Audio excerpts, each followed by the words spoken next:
আসসালামু আলাইকুম ওয়া রাহমাতুল্লাহি ওয়া বারাকাতুহু। আজকে জীবনের অন্যতম শ্রেষ্ঠ ও পবিত্রতম সফরের উদ্দেশ্যে রওনা হয়েছেন আমার প্রিয় শ্বশুর আব্বু। তো আল্লাহর ঘরের এই সফরে তাকে এগিয়ে দিতে আমরা যাচ্ছি এয়ারপোর্টে।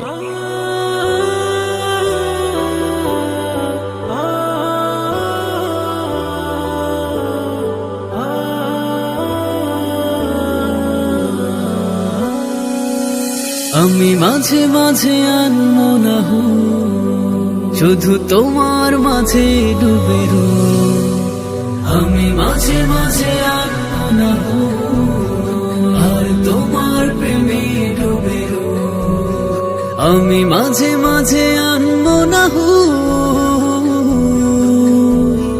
তুমি সাঁঝের বেলা খোলা জানালাতে, তুমি বিকেল বেলা নীল আকাশে, তুমি সাঁঝের বেলা খোলা জানালাতে, তুমি বিকেল বেলা নীল আকাশে।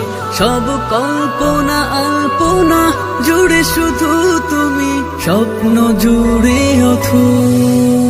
আমি মাঝে মাঝে আনমনা শুধু তোমার মাঝে ডুবে আমি মাঝে মাঝে আনমনা